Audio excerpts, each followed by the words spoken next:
Welcome, Ray. We are very glad to have you here. Hello. Awesome, Lovely awesome. to be here. Thank you for having me.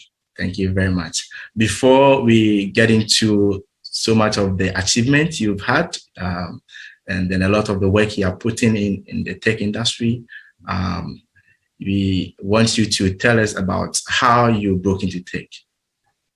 Okay, so how I into tech. So first of all, my name is Ray Oluwaseun Babalola. I'm the founder of a training company called The Agile Squad. We specialize in project management and agile qualifications, as well as coaching and consulting for individuals and organizations. How I broke into tech, well, kind of got to go back from there. I would say that I started off my tech career.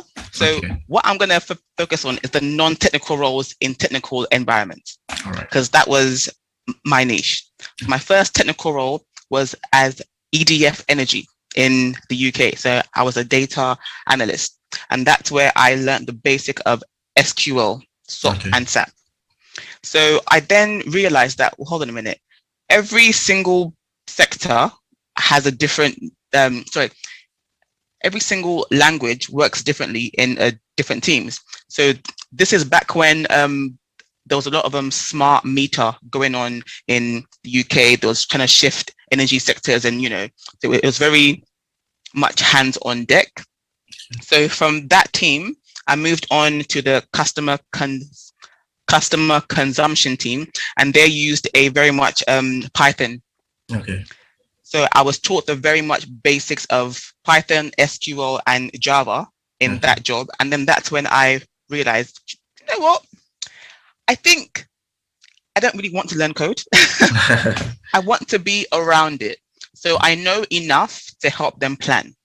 I know enough to help them deploy. I know enough to get teams to work together.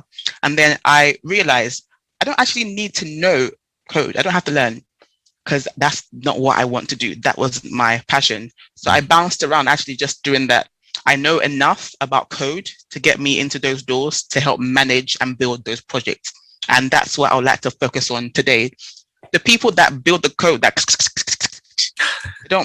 they don't plan the work. It's impossible.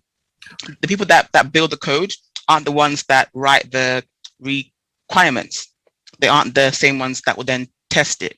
They're not the end users. They're not the stakeholders. There's so many other different things that has to go into that code being correct. I want to be involved in that bit. And that is your non-technical roles. So this is your business analysts, product owners, scrum masters, project support, safe scrum masters, and so on and so forth. So that's how I broke in, and that's where I am now. Awesome. That's very great. So understanding that you are an agile, you are part of the agile squad team. Actually, you are the founder, and that's by profession. How is that? Related to the role in tech. How does your role affect the technology that you work in? So I don't work directly in tech, but I teach technical people how to work on projects, because again, they don't plan the work. So I used to work for an energy company, and then I went into the healthcare sector. So again, because of my background in tech, I knew a bit, I knew enough to get me in the door. I then went on to managing a system for the healthcare service called Datix. Okay. So I became very, very skilled at that because I broke it, because I'm not technical. Can you imagine that? So I broke it, and then I had to learn how to build it up from scratch. So I learned that particular system, and I bounced around doing that for different hospitals, dentists, and so on and so forth. Again, I'm just working with different technical teams, and I found that my hand wasn't really doing the code. Okay. The more senior I became, I was expected to not touch code at all, because I'm there to coordinate, to plan, to adapt. What if things don't work out? What if the thing that you're building doesn't deploy correctly?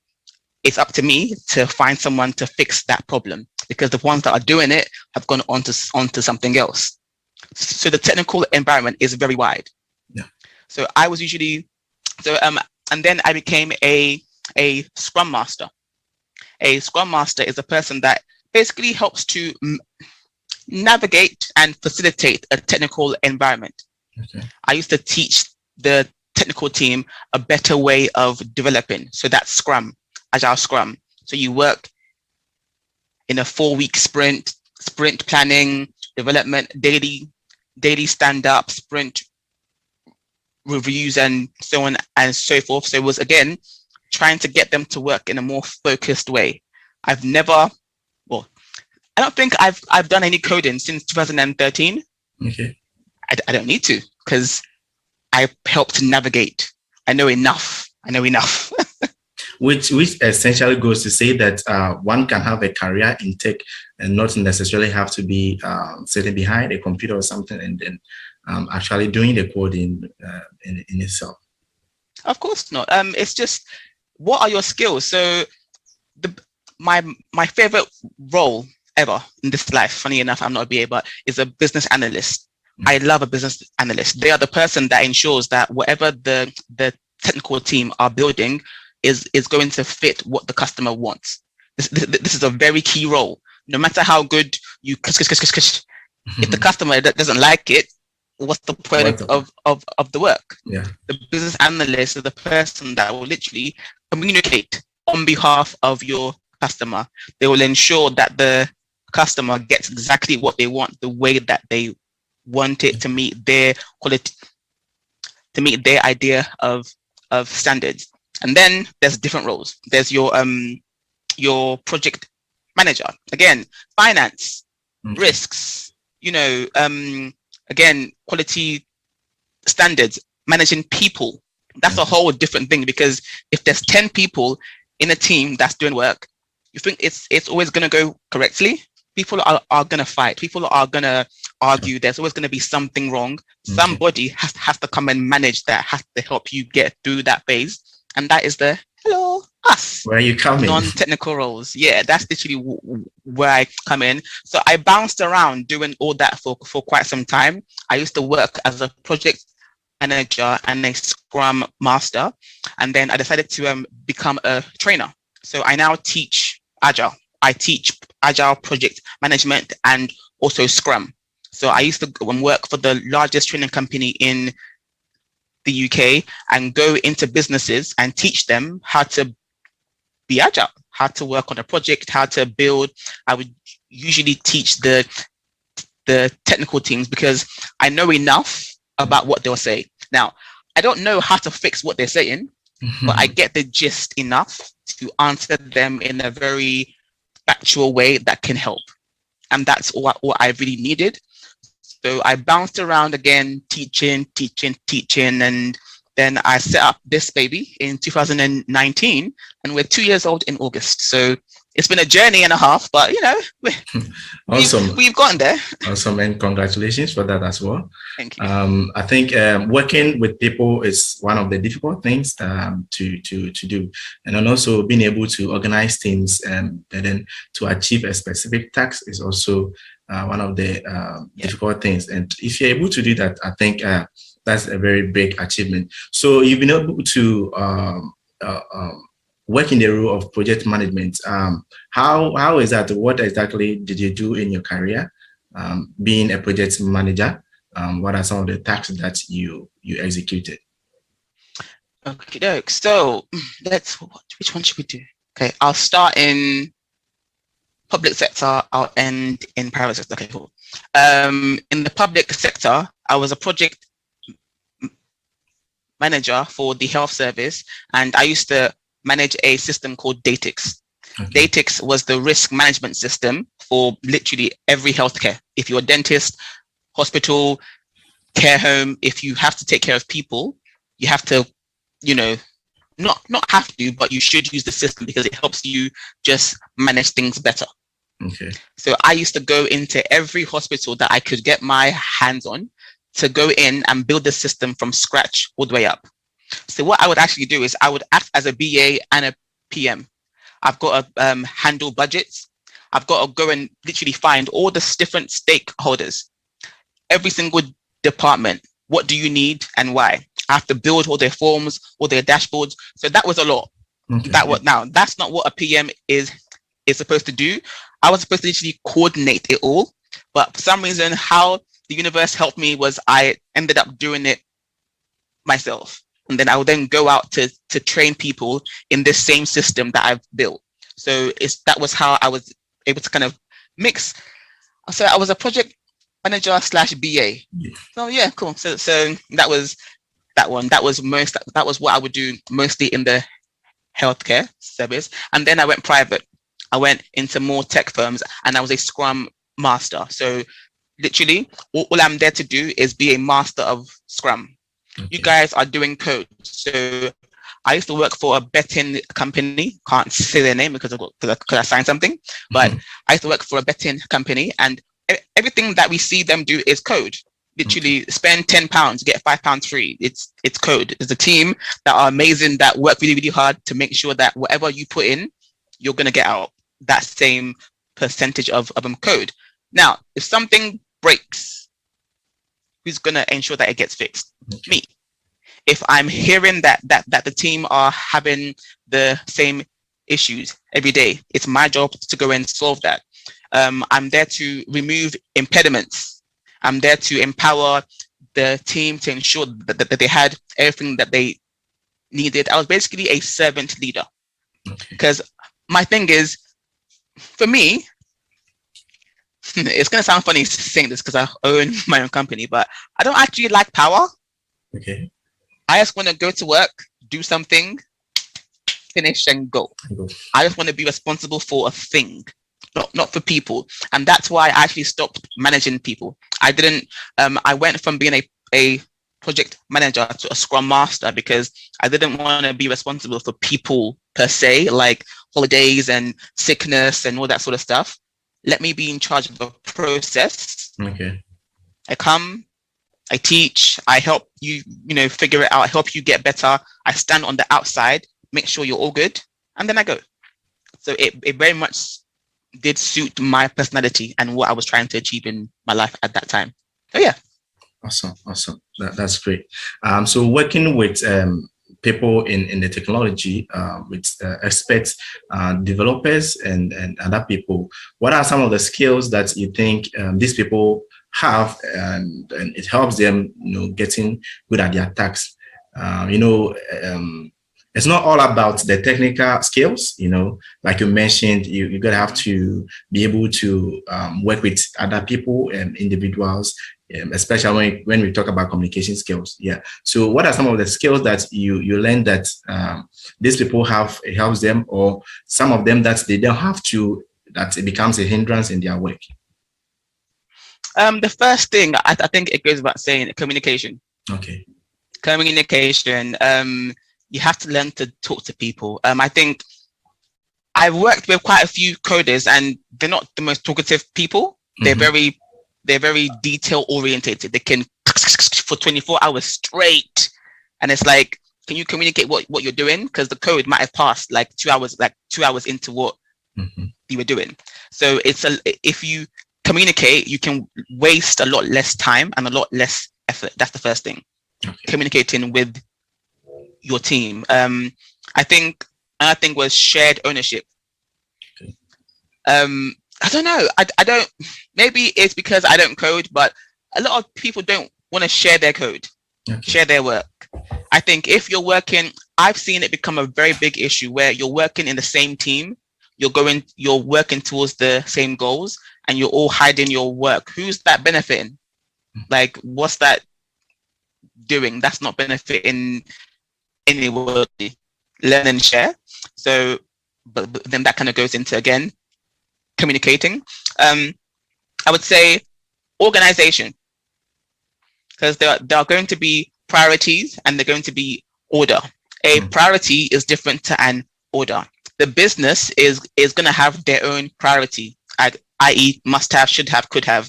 It's your job as the expert, the coder, to let them know what order things should be done in, because you know it.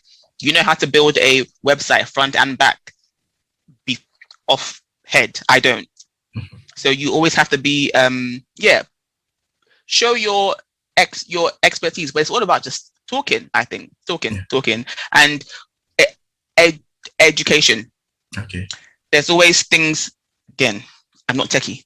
I don't do code, but from what I've heard, there's always something new, something fresh. Yeah. Update yourself, educate yourself. There's always a way to upskill, still being an expert in the field that you are. But yeah. That's true. That's true. Awesome. And I want to ask about working as a Scrum Master.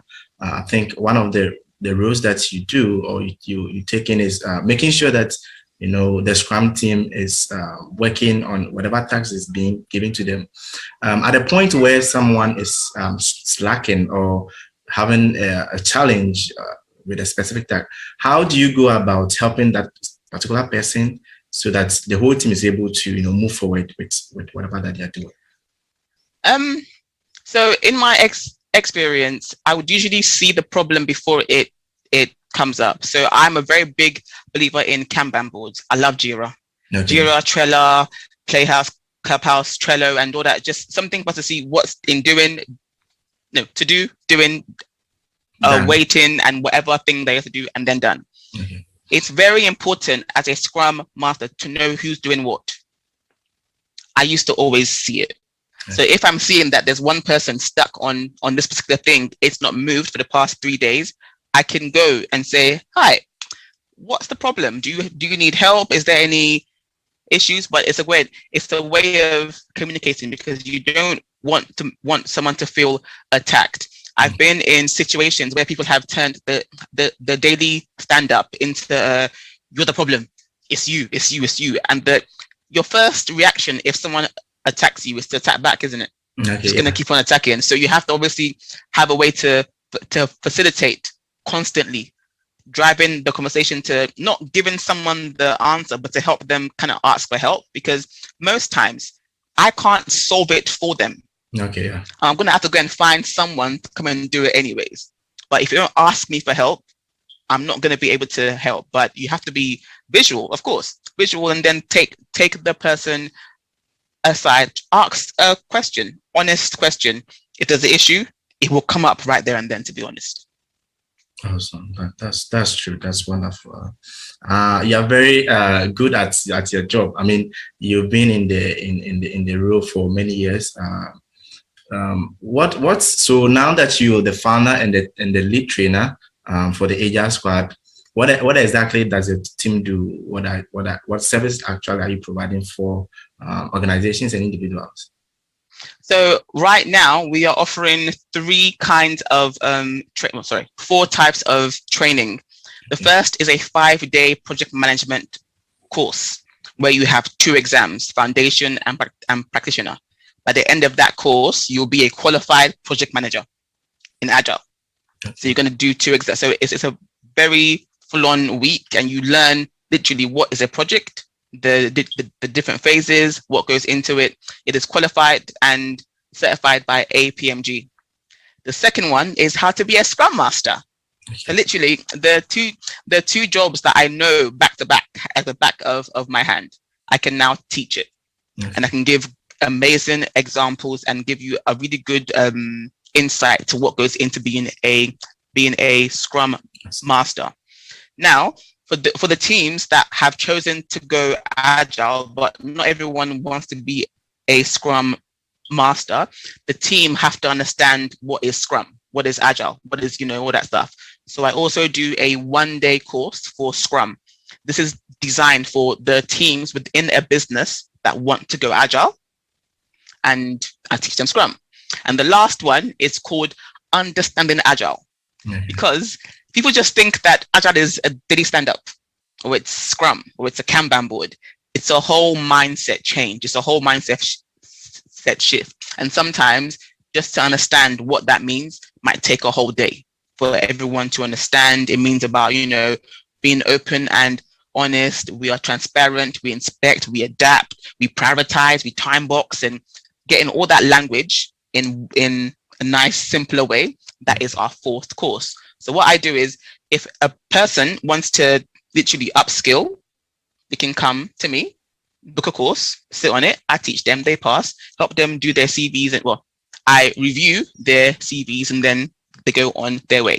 If it's Okay. a business, same thing. A business needs training. They want to upskill their squad. They want to try a different method. I go in and I have a conversation at first. We discuss what your needs are, and I ensure that we can help. So I will help you actually tailor the method to your business. Okay. Okay. And we That's build and we build, and then that's that. That's what I do for businesses. and then all of these roles doesn't really require deep technical skills. No, what I'm doing is basically saying I've been very experienced. I've been a PM. I've been up and down. I've seen projects. I've worked in gas and electric. I worked in the health service. I worked in construction. I worked in tech. I've worked in the Marines. Put my foot in, came back out. But either way, I've been around. And now I'm saying, here's what really works in terms of projects. Whatever it is, because even if it's a technical or non-technical, the way you have to succeed pretty much is the same. The knowledge, the way that you plan and you build, pretty much is the same. So that's what I push out for people to understand. Okay, that's good. So you work with members on your team like product designers, software developers, and other people. Do you ever come across people who came being self-taught individuals, but actually doing very well at their job or exceeding well at their tasks on the team? Is this tech? Yes, I Tech mean, people? yes. Of course. Oh, you know what? There are a lot of people who are self-taught. So you know what? I went. Someone gave me this book, big data site. And So this was a gift. I've only okay. read I haven't opened it yet. It's really difficult for me, but because I am dyslexic, so the way that my brain works is just different. I don't, I need colors, diagrams, and so it was hard for me. One of my friends has read this entire book and then went on to read 2 more and is now qualified read 3 books and then did an exam and is now qualified in technical security, something like that. Okay. It really is. The world is your oyster. Everything that I told you, all of these stories that I worked here, I worked there, I wasn't qualified in anything until 2013 and 2015. It was all just because of my knowledge. Read. That's it. Whatever thing that you want to get into, if you can't afford to do a course, if you can't afford the learning, jump on YouTube. YouTube is the biggest. It's your friend. There's YouTube, LinkedIn, Learning, Udemy, Google now have a bunch of free stuff as well. There is ample amount of tools at your disposal. Read, qualify, and there are so many companies that are willing to take entry level. Okay. If you want to just get your skills, do you know what? Let's be practical. If you want to get actual experience, go and look for it. There are websites like Fiverr, Fiverr and Upwork.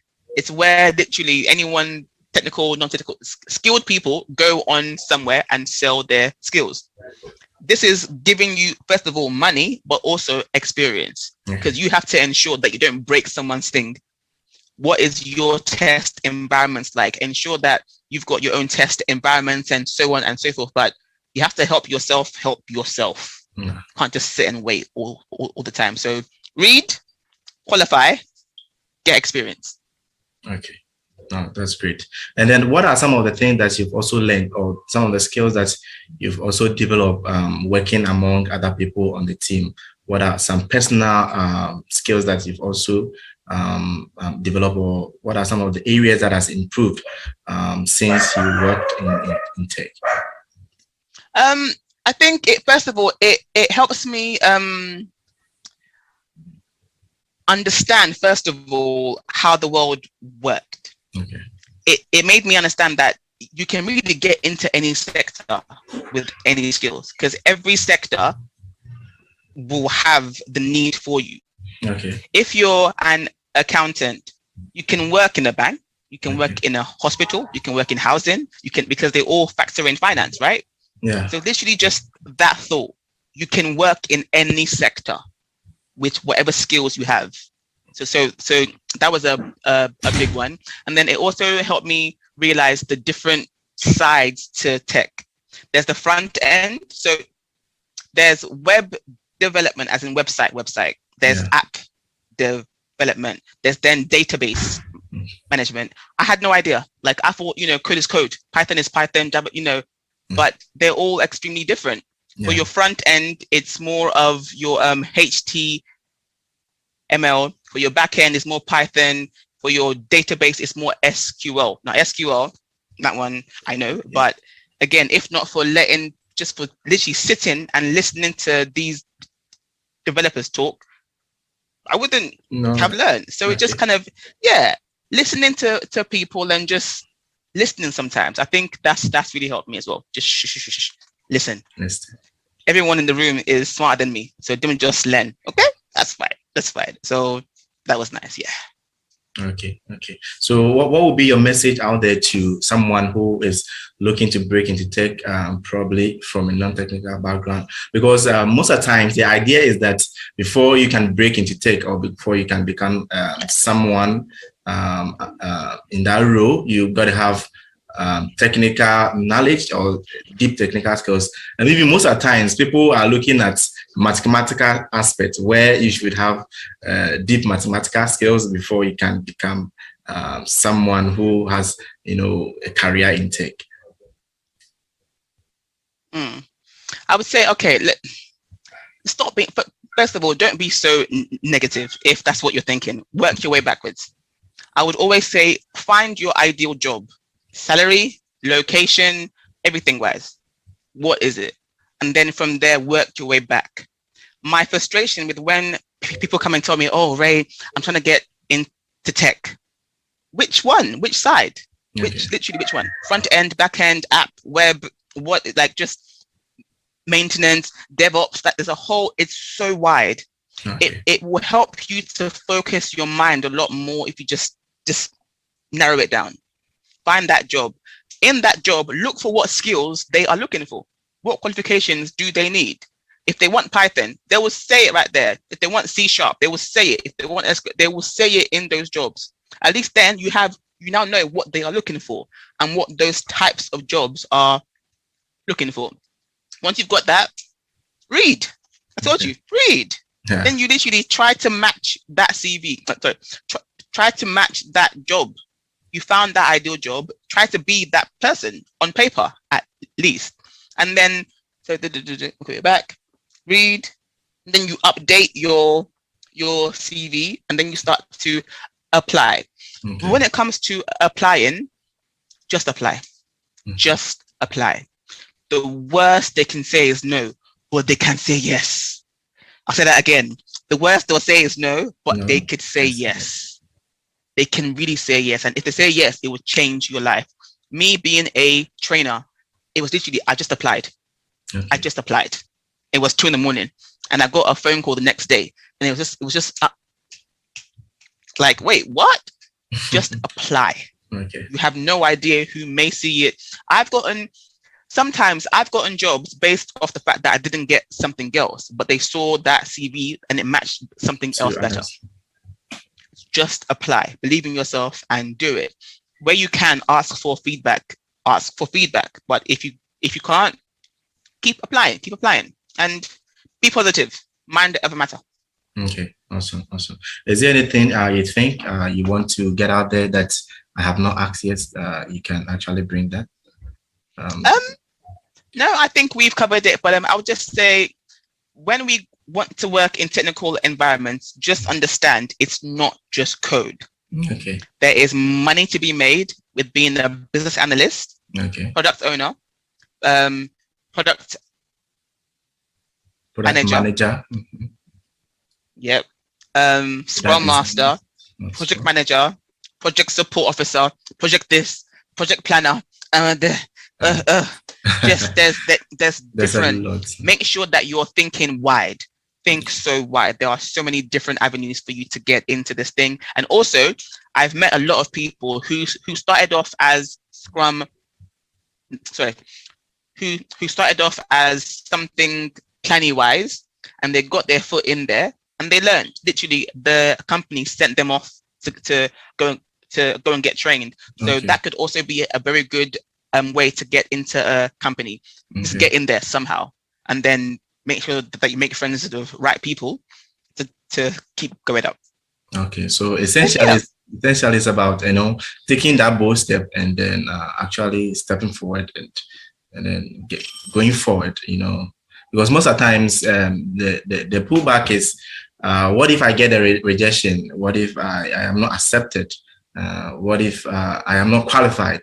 And that has kept a lot of people behind. And so I thank you for that message as well. Thank you for that message.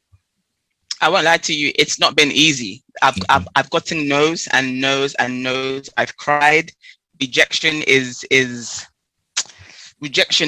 a feeling that you can never explain until you actually get there. And it's just, you have to find your way to get out of it. So, but every rejection is a way for you, is a yes for something else. Okay. If you were rejected, then it wasn't for you. My mom, she's so wise. She used to always say, if it's not for you, it's not for you. If it's for you, it's for you. So literally, whatever, there will be some things, like literally now, I'm in the place now that I'm thinking, everything that I've been through makes sense. Every job, because there were some places that were extremely racist, extremely sexist, places that I will come home from work and just cry on my mom's shoulder. And I'm thinking now, to be fair, two of my biggest examples in my courses, if not that I worked in certain places, I wasn't able to know that example to tell. Okay. It makes sense now. But back then, I was crying. I said, who did I offend? Where can I go and beg them? Be patient with your process and with your journey. Eventually, it will make sense. Eventually, it will all come together somehow, some way, but it will. Thank you very much. Thank you very much for your message. How can we find you? Any social media handles that, if you want to find you? Of course, we are on all of the socials. Okay. All the socials at The Agile Squad. That's THE, not V. Sorry, I'm a South Londoner. I've got a deep accent like that. So The Agile Squad. We're on Instagram, Facebook, Twitter, and LinkedIn. But as for me personally, you can find me on LinkedIn at Rayy Babalola. That's Babalola. And Rayy as an array of sunshine, because that's what I am. Okay. Thank you very much. We're very grateful that you joined us today and then sharing your message with the world out there. I'm very positive that a lot of people are going to get great insight from your message, and then from today they are going to take that bold step and then step into their career and then actually be awesome at whatever that they choose to be. Thank you very much. Thank you so much for having me. I appreciate it. Thank you, and I'll wish you all the best. All right.